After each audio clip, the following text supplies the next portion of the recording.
Hola, ¿qué tal audiencia? Mi nombre es Artemio Salazar y soy el conductor del tren.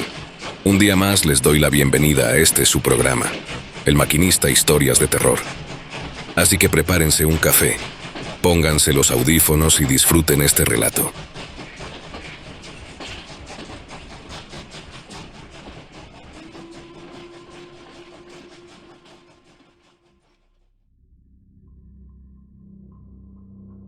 Seguramente algunos me recuerdan de otras historias. No me corresponde a mí decir de cuáles, ni por qué sigo vivo entre tantos tomos olvidados. He dedicado mi vida a custodiar, leer y, cuando es necesario, esconder libros. Muchos de ellos no deberían existir, y sin embargo existen. Algunos están escritos en lenguas que ya no tienen alfabeto, otros en latín degradado, garabateado por manos que claramente no conocían la misericordia. Entre esos libros, en páginas manchadas, en hojas arrancadas y reconstruidas, aparece una figura que se repite con una regularidad desde el inicio: el antipapa. En las cronologías eclesiásticas, los antipapas son poco más que notas al pie, rivalidades políticas, errores administrativos, ambiciones fuera de lugar. Pero al leer ciertos textos que jamás fueron publicados, textos que ni siquiera deberían haber sobrevivido a los fuegos de la Inquisición, empecé a entender que esa historia estaba incompleta, profundamente incompleta. La figura del antipapa no aparece como un simple usurpador del trono de Pedro. En los documentos más antiguos hay rastros de otra interpretación, una interpretación que no tiene cabida en los seminarios ni en las universidades católicas. Me refiero a la posibilidad, no digo certeza, pero sí posibilidad suficiente para ser investigada, de que algunos de estos hombres no llegaron al poder por influencia de reyes o facciones, sino por algo más antiguo, más oscuro, algo que precede incluso al cristianismo, pero que encontró en él un vehículo perfecto para continuar su obra. He visto anotaciones marginales en manuscritos del siglo III que mencionan la sombra que habla con lengua doble. He leído cartas entre obispos que temían más a ciertos símbolos que al exilio, y he encontrado una coincidencia perturbadora.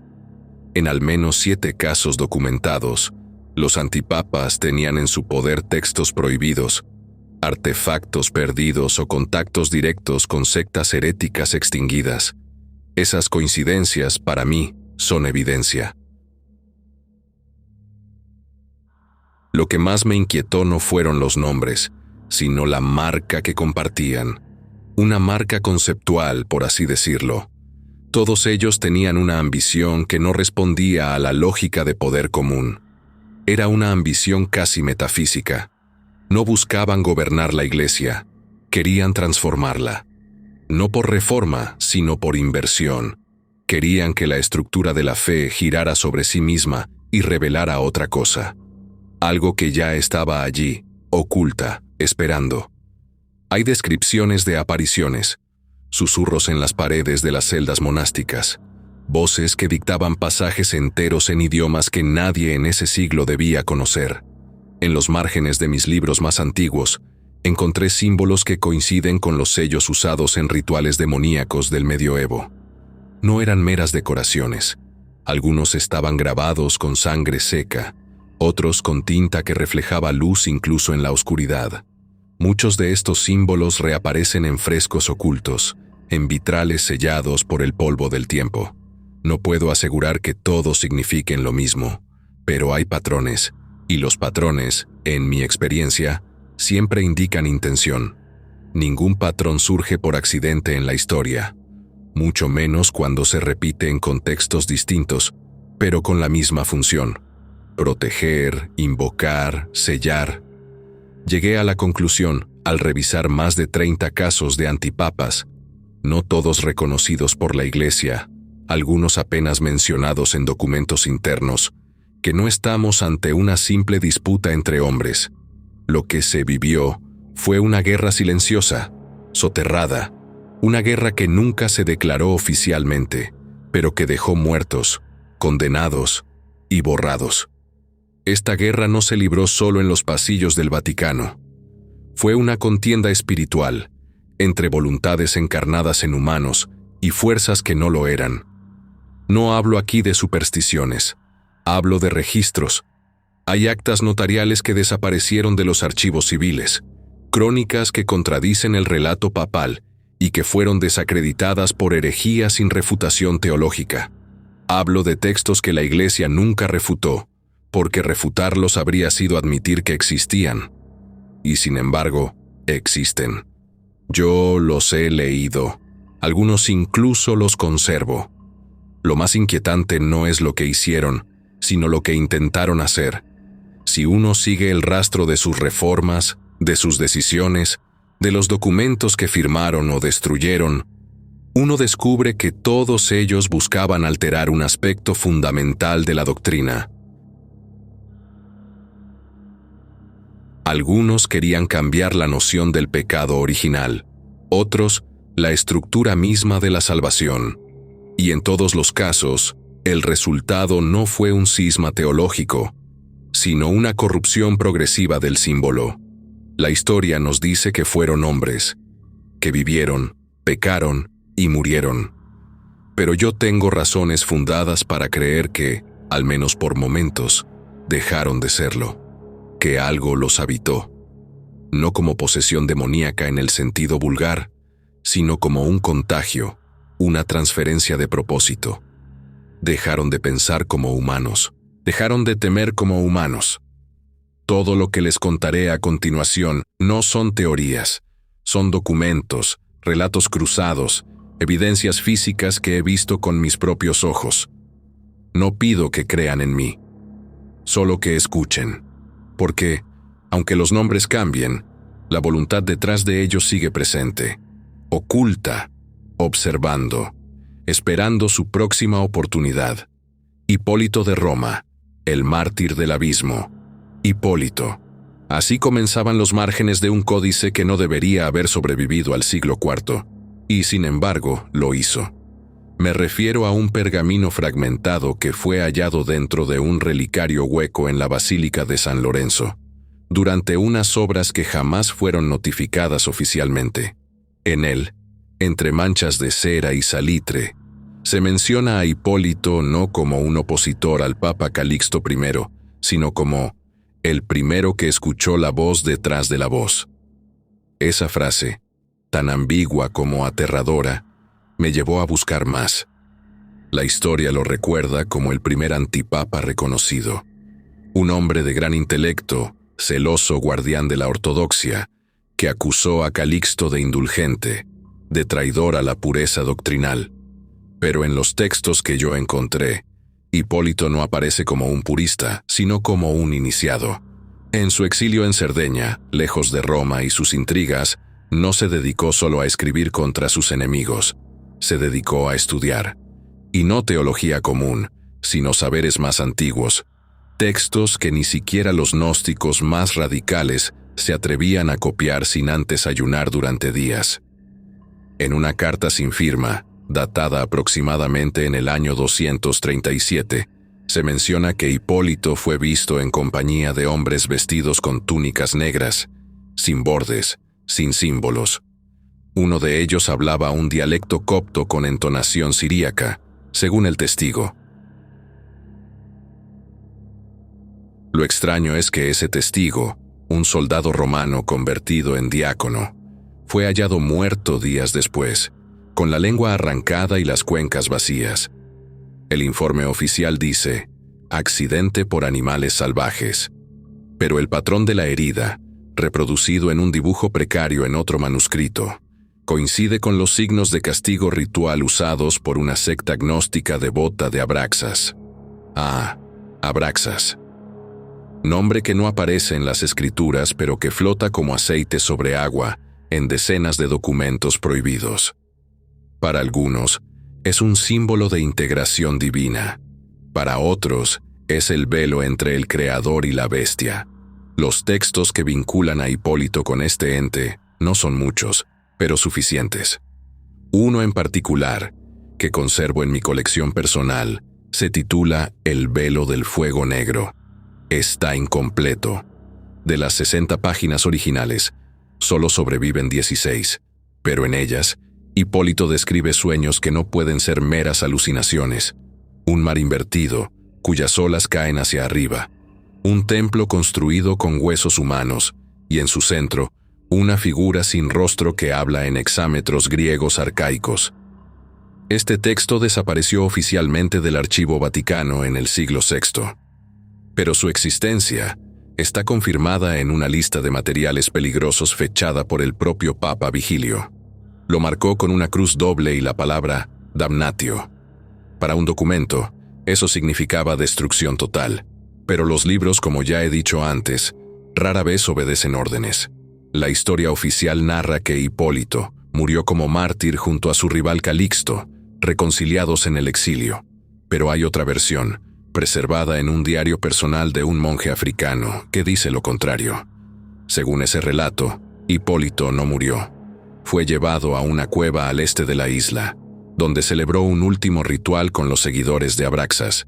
No hubo cadáver. Nadie vio su cuerpo. Solo un fuego que ardió durante 3 días y que no consumió nada. Al tercer día, todo cesó. Solo quedó una marca en el suelo, un círculo partido por una línea serpenteante. Ese símbolo reaparece siglos más tarde en rituales de transfiguración practicados por ciertos grupos cátaros antes de su extinción. El culto a Abraxas, según documentos dispersos que he logrado reunir, no buscaba poder en el sentido político. Buscaba equilibrio mediante el desorden.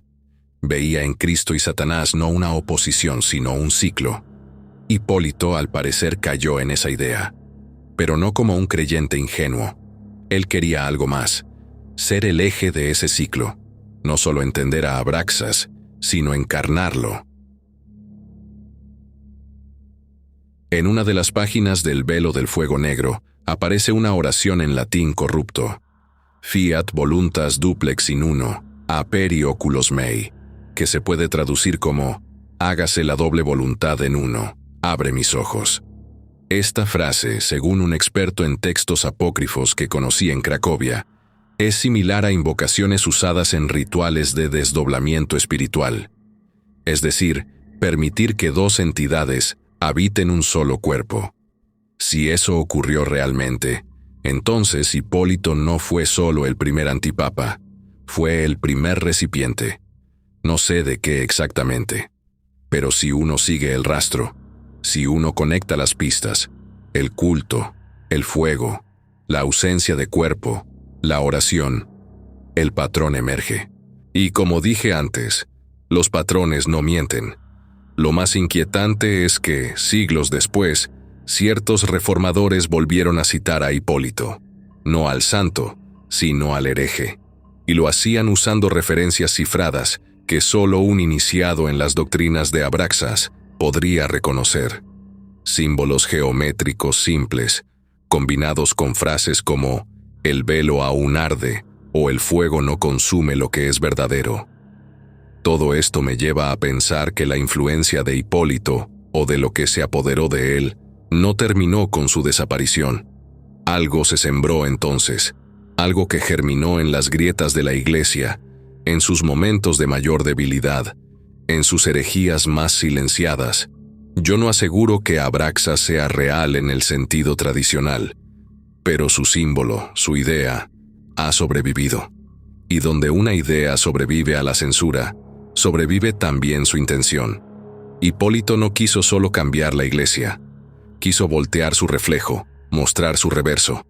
En ese intento, abrió una puerta, y yo temo, lo temo de verdad, que esa puerta nunca se cerró del todo. Clemente VII, el carnicero de Cesena. Muchos lo recuerdan como el antipapa de Aviñón, el rival de Urbano VI durante el Gran Cisma. Su nombre de nacimiento era Robert de Ginebra, y la historia oficial lo muestra como un hombre de ambiciones políticas, rodeado de intrigas francesas y disputas territoriales. Pero lo que se narra en los libros de historia es solo una capa.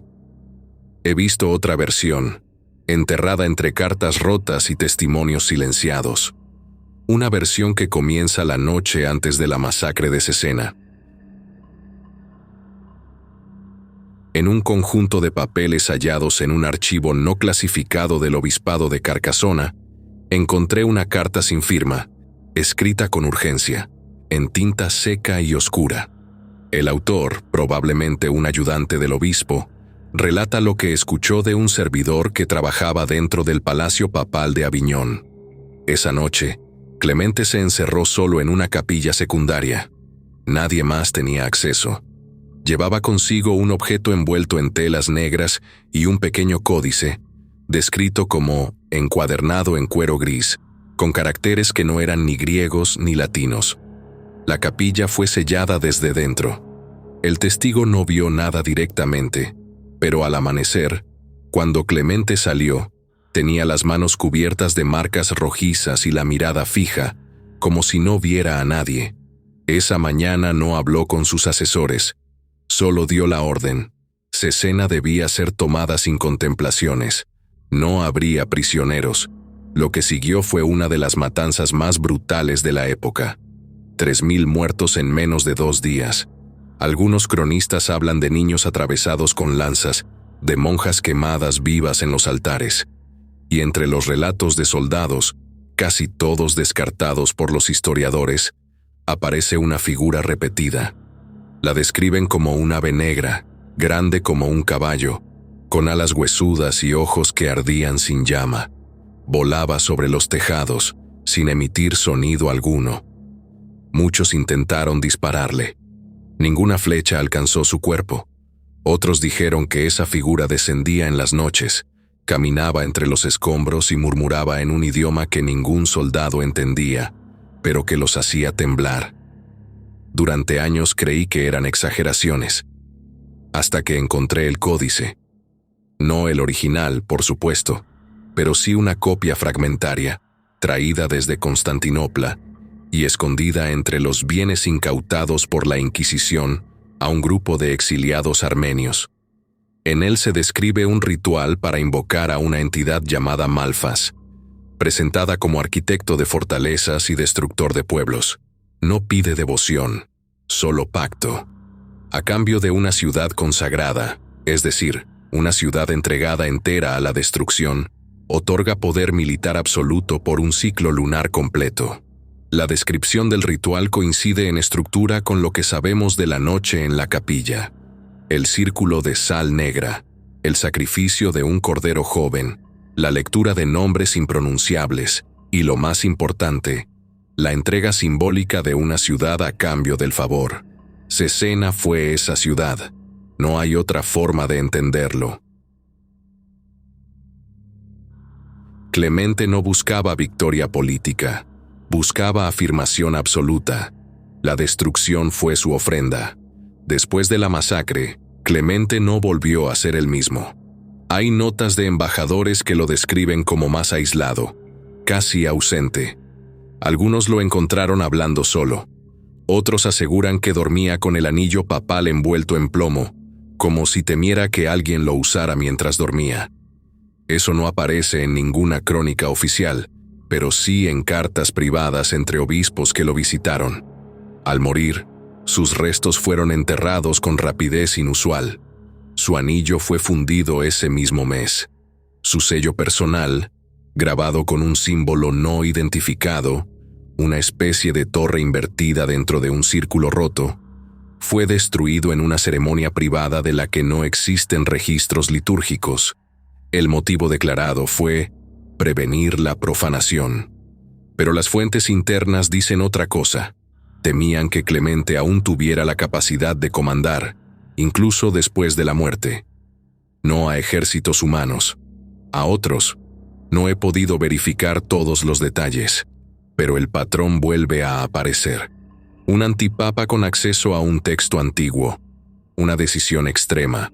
Una entidad mencionada en grimorios que jamás deberían haber salido del Imperio Bizantino. Y sobre todo, una voluntad que va más allá del poder político. Clemente no buscaba unificar a la Iglesia. Quería ser el único capaz de destruirla si lo consideraba necesario. El poder que pidió no fue para gobernar, sino para arrasar. He visto otros documentos que mencionan a Malfas. En rituales realizados durante sitios prolongados, en fortalezas que cayeron sin explicación lógica, con defensas que simplemente colapsaron. Siempre hay una marca, el círculo con la torre invertida. Lo he visto tallado en la piedra de una cripta abandonada cerca de Aviñón. Lo fotografié, lo comparé. Es el mismo símbolo que Clemente usaba en su sello personal. Tal vez no lo entiendas aún, pero no se trata de supersticiones medievales. Estos hombres no eran locos ni ignorantes. Sabían lo que hacían. Sabían con qué estaban negociando. Y si la historia los cubrió de polvo, no fue por olvido, fue por miedo. Yo conservo una copia de ese grimorio. No lo abro desde hace años. Hay páginas que aún conservan olor a incienso y metal. No pido que creas en demonios, pero deberías considerar que, en tiempos de desesperación, incluso un hombre vestido de blanco puede hacer un trato con algo que no tiene forma. Clemente VII fue uno de ellos, y no fue el último. Juan XXIII, la Rosa de Sodoma, Baldassarre Recossa. En los registros eclesiásticos aparece como el antipapa Juan XXIII, un nombre que siglos después fue reciclado, convenientemente, por un pontífice legítimo, tal vez para ocultar, tal vez para diluir la memoria. Pero la historia del primer Juan XXIII no puede ser lavada tan fácilmente. Fue acusado de simonía, violación, asesinato y herejía. No en rumores, sino en actas formales. Aún así, eso no es lo más grave. Lo verdaderamente perturbador nunca fue juzgado. Ni siquiera fue mencionado en voz alta durante el Concilio de Constanza. Pero existen registros indirectos, y yo los he leído. La historia pública dice que Cossa fue ambicioso, corrupto y cruel. Lo que no se dice es que pertenecía a una sociedad oculta que operaba dentro del propio Vaticano. No hablo de rumores ni leyendas urbanas. Hablo de la Rosa de Sodoma, una organización cuya existencia apenas sobrevive en referencias marginales de documentos internos, diarios personales y testimonios arrancados bajo tortura. Esta sociedad no era una facción política. Era un círculo esotérico centrado en la invocación del demonio Asmodeo, figura conocida en la demonología como Señor de la lujuria, la corrupción y el engaño. Encontré una de las referencias más claras en una carta cifrada entre dos canónigos florentinos, interceptada por agentes inquisitoriales pero jamás presentada públicamente. En ella se menciona un cardenal vestido de sombras que oficiaba misas negras bajo la ciudad, usando vino consagrado mezclado con sangre humana. El lugar descrito coincide con una cripta clausurada en la Basílica de San Clemente. Yo he estado allí. Lo que vi no puede explicarse con arqueología. En las paredes hay símbolos que no pertenecen a ningún idioma vivo, y el aire aún conserva un olor dulzón, rancio, como de carne podrida en incienso. Durante sus años como antipapa, Juan XXIII mantuvo una corte marcada por el exceso. Pero no se trataba solo de banquetes o concubinatos. Hay registros de rituales realizados en noches específicas, relacionadas con calendarios lunares invertidos. Las liturgias eran siempre en latín distorsionado. Usaban cálices sin cruz, velas negras y hostias marcadas con una letra griega invertida, Psi. Lo más grave era la intención. No adoraban a Asmodeo, lo alimentaban. Las fuentes consultadas coinciden en un punto. La Rosa de Sodoma creía que la corrupción del cuerpo era un vehículo para alcanzar conocimiento prohibido. Y Cossa no era un iniciado más. Era su sumo sacerdote. Cuando fue finalmente apresado en el año 1415, durante el Concilio de Constanza, su encierro fue inusualmente estricto. Algunos pensaron que era por el escándalo público, pero hay informes internos que explican otra cosa. Los guardias asignados a su celda hicieron al menos 7 reportes de eventos inexplicables, voces sin fuente audible, olores súbitos a azufre, frases susurradas detrás de las paredes. En una ocasión, abrieron la celda y encontraron marcas en las paredes, escritas sin tinta, como si hubieran sido quemadas sobre la piedra. No correspondían a ninguna lengua conocida, pero varios símbolos coincidían con los encontrados en un códice sobre demonología atribuido a Honorio de Tebas. Uno de esos guardias fue trasladado a un monasterio tras sufrir una crisis nerviosa. El informe médico indica alucinaciones, insomnio y una fijación obsesiva con el número 3. Murió meses después, sin haber vuelto a hablar con claridad. Lo enterraron sin ceremonia. El final de Juan XXIII no fue menos inquietante. En sus últimos días pidió confesión. Fue atendido por un sacerdote joven, de nombre Pietro Accolti. Era un teólogo prometedor, conocido por su oratoria. Pero tras esa confesión, algo se quebró en él. No volvió a hablar, no por semanas, sino para siempre. Lo encontraron días después caminando por las calles de Constanza, cubierto con su propia sotana rota, murmurando frases en una lengua que ningún experto ha podido identificar. No era hebreo, ni griego, ni arameo. Un lingüista franciscano sugirió que podía tratarse de una variante prebabilónica, pero no logró probarlo. Accolti fue internado de por vida. No se le permitió volver a escribir. Hay quien dice que lo que Cosa confesó fue simplemente la carga de sus crímenes, pero quienes escucharon a Accolti repetir aquellas frases en la noche sabían que no eran palabras de arrepentimiento. Eran instrucciones, fórmulas, una especie de codificación para una misa inversa. Incluso en su ruina, Juan XXIII siguió sembrando corrupción, no como pecado, sino como doctrina. Hoy, muy pocos recuerdan al primer Juan XXIII, y quienes lo hacen suelen pensar en él como un error corregido por el tiempo. Pero los errores reales no desaparecen con los siglos, solo cambian de forma. La Rosa de Sodoma fue disuelta, oficialmente, pero algunos símbolos reaparecieron durante la Segunda Guerra Mundial, grabados en anillos usados por oficiales de alto rango. Uno de esos anillos fue hallado en Berlín, en una caja con documentos sellados con cera negra, entre ellos una oración a Asmodeo, en latín eclesiástico. ¿Casualidad?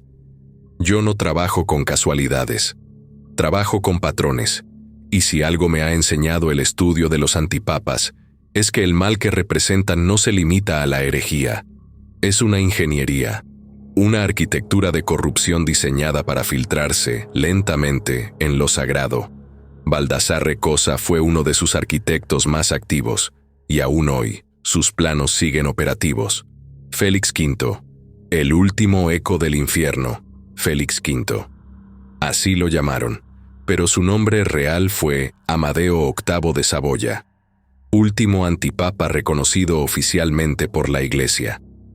A diferencia de sus predecesores, su figura ha sido tratada con mayor indulgencia por los historiadores. Un noble culto, político mesurado, monje voluntario, al final de su vida. Esa es la imagen que sobrevive, pero detrás de su retiro, de su ascenso y de su renuncia, hay una secuencia de hechos que rara vez se analizan juntos. Lo que ocurrió en los 3 días previos a su proclamación como antipapa no figura en los documentos oficiales, pero hay registros dispersos que completan una imagen distinta. Una carta firmada por un escribano de la Casa Saboya, fechada en noviembre del año 1439, menciona que Amadeo se dirigió solo hacia un monasterio abandonado en los Alpes. No llevó escolta ni sirvientes.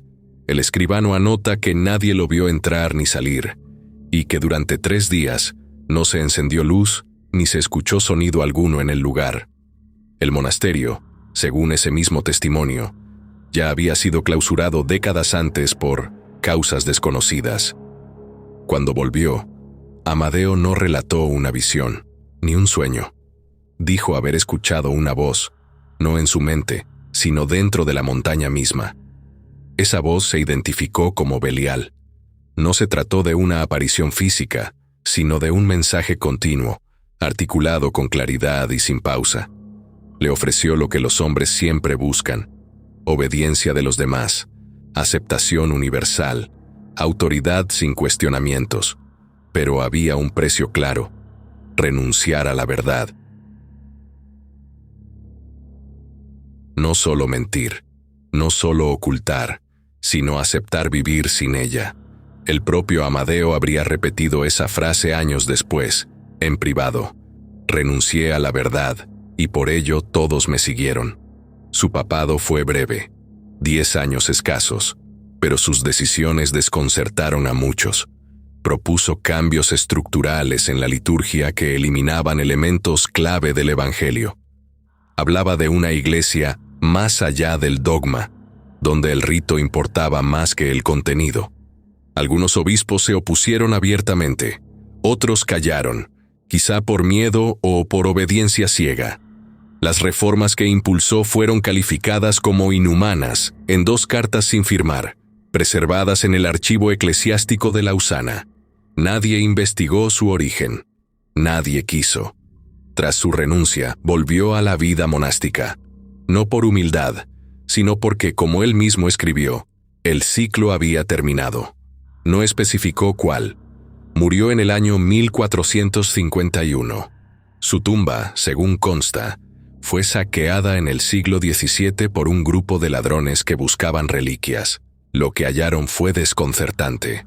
No había cuerpo, solo una capa negra perfectamente doblada y una pila de ceniza. Esa ceniza, según el informe del notario que documentó el hallazgo, no reaccionaba al viento ni al tacto. Intentaron recogerla, pero volvía a su forma original. No se dispersaba, no pesaba, no dejaba rastro al ser tocada.